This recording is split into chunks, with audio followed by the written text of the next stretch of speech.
How's it going, Four Barrel? Coach Zach here. Saturday, May 23rd. We hope that you all had an amazing week and that this is the kickoff to an amazing weekend for you all. Don't forget, we do have Murph on Monday. We'll chat a little bit more about that in the Metcon video for today. We are hitting some skill strength.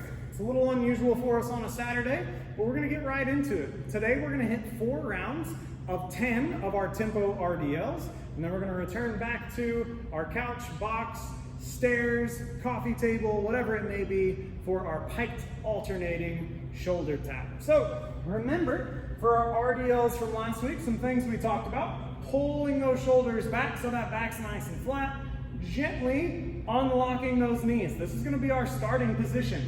From here, I'm gonna keep those shoulders back. I'm gonna drive those hips back while keeping my hands close to my body. And I'm going to initiate back up through those glutes and those hamstrings. All right, I'm gonna go down for 3 seconds. So again, shoulders, soft bend in those knees, hips go back for 3, 2, 1. Remember, I'm stopping wherever I can no longer continue without, whoop, there it is, rounding my back. All right, so I'm only gonna go as low as I can keep that back straight. Also, remember, as we come up, we're gonna focus on keeping those hips locked right there and initiating through our glutes and our hamstrings and not driving those knees forward into more of a squat. That's those tempo RDLs, 10 of them, just like yesterday. It's 4 rounds. If you would like to bump up in weight as you go, that's fine. Just make sure that we're not sacrificing A, our form, and B, our tempo. Don't get so heavy with your barbell, dumbbells, kettlebells, or odd object that we can't maintain that 3 seconds down.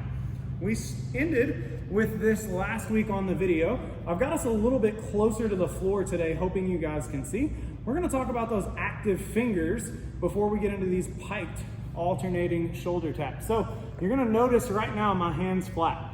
We talked about the other day how this is going to be a less than advantageous position anytime we're upside down. Instead, I want us to squeeze our fingers into the ground. I'm really hoping you guys can see this.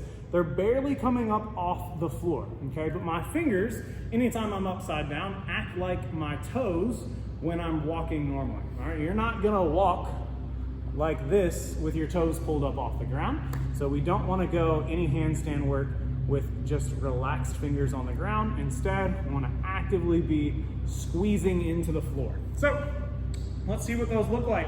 We're gonna start in that good plank position, feet up on that elevated surface. I'm gonna come up so that my head is between that window, back is nice and flat. I'm gonna start to squeeze into the ground. I'm gonna come up, pause for a second, come up, notice as I'm here, those fingers are active and I'm touching that shoulder.